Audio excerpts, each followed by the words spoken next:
So the question that you want to answer for yourself is, am I in the receiving mode of what I'm asking for, or am I still beating to the drum of, I don't have it, but I want it. I don't have it, but I want it. I don't have it, but I want it. I don't have it, but I want it. Because when I don't have it, but I want it, I don't have it is the resistance in the I want it.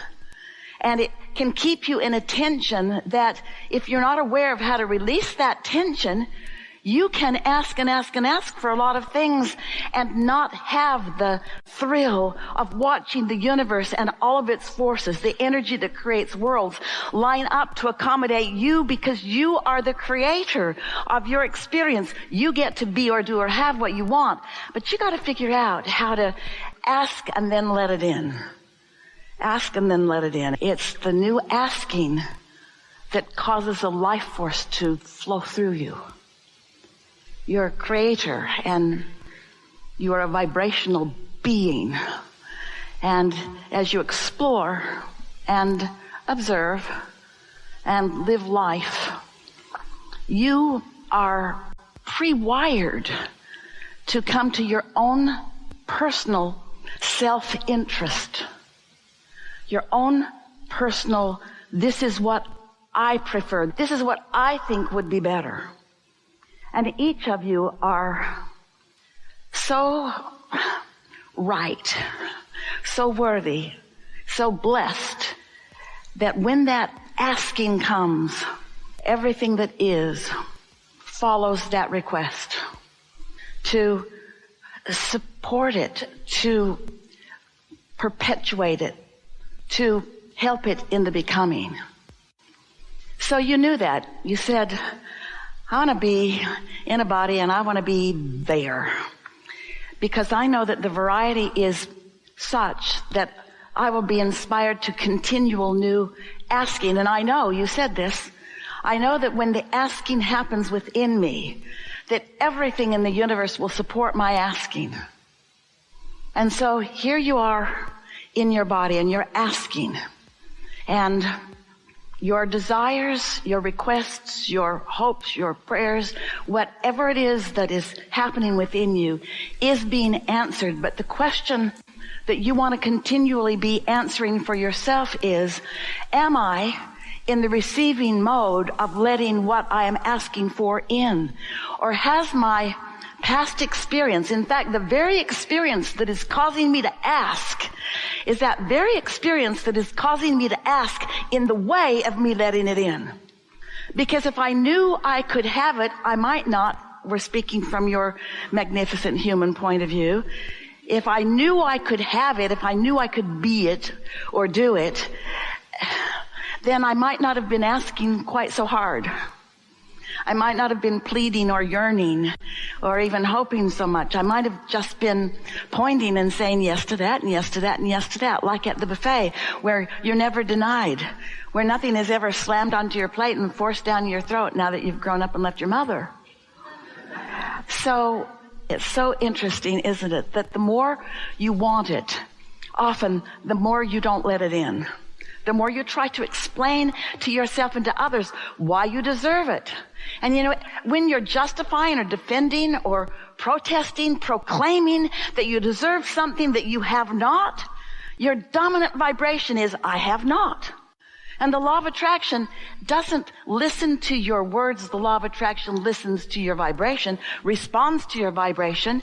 And when your vibration is one of, I have not, then the things that you have not that you want can't get in, because you've got a vibrational emitting that is attracting the absence of what you want rather than the presence of you want. Now we know that seems like that sucks. We know that seems all wrong in many cases. But you said, I'm wanting, not willing. You were willing, but you didn't say, I'm willing. You said, I'm eager about being present in this creative realm, eager about exploring and defining my personal preferences, my personal interests, and focusing them into being. Molding the clay of the universe through the power of your thought by being aware of the way you feel. Because you have a really good thing going for you. You came into this body, and the larger part of you, your inner being, that source soul part of you, remains non-physically focused. And you know, when you proclaim a preference to something, when you ask for it, you emanate a rocket of desire that your inner being focuses then upon with no resistance. And all of the cooperative components are gathered in what we are calling a vortex. It's this swirling mass of attraction, this vibrational reality that precedes the manifestation, which you are going to have the fun of getting to allow. You're going to get to watch it evolve. You're going to get to feel it into being.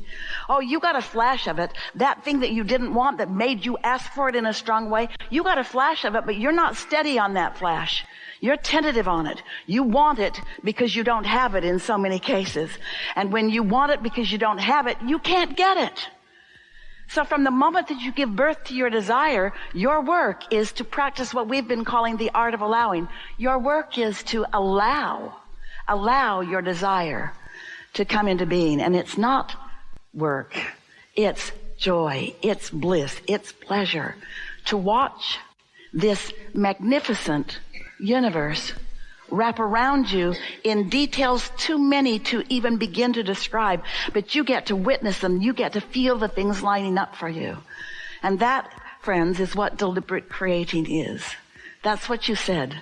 I'm going to go forth. I'm going to live on that planet, and I'm going to come to my own conclusions about what I want.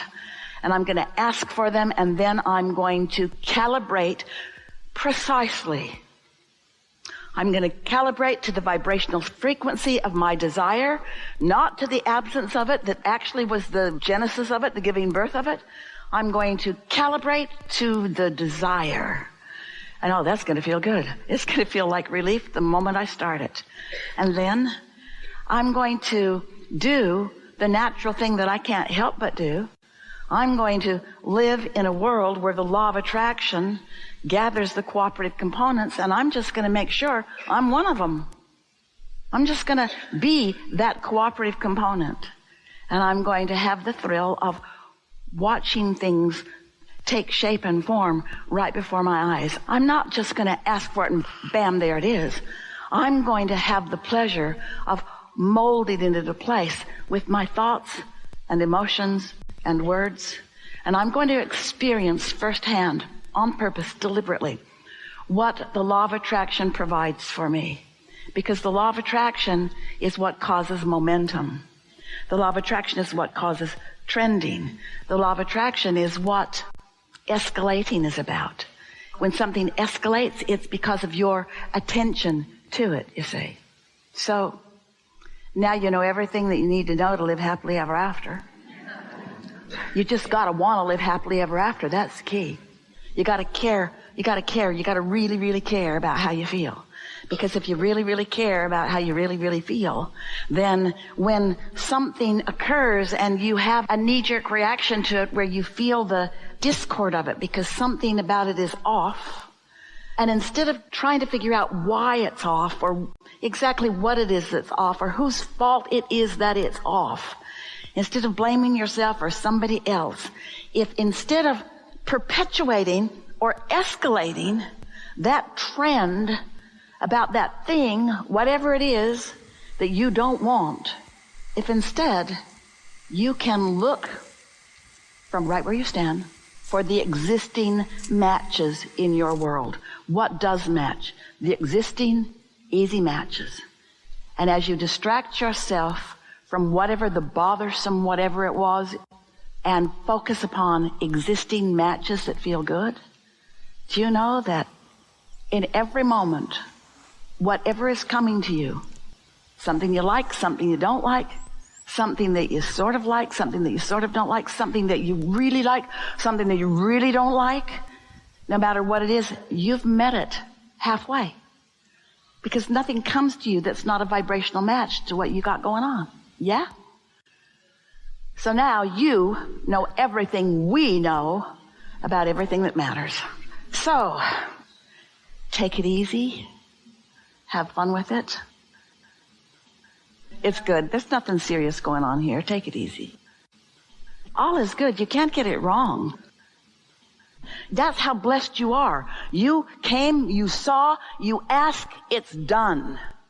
So you made it happen. You are in on that too. You already made it happen when life caused you to have a asking moment. That's really what made it happen. But now, in order for you to experience the deliciousness of the unfolding of it, as the vibrations turn to thoughts and the thoughts turn to things, then that's when you let it happen through a continuing calibration process.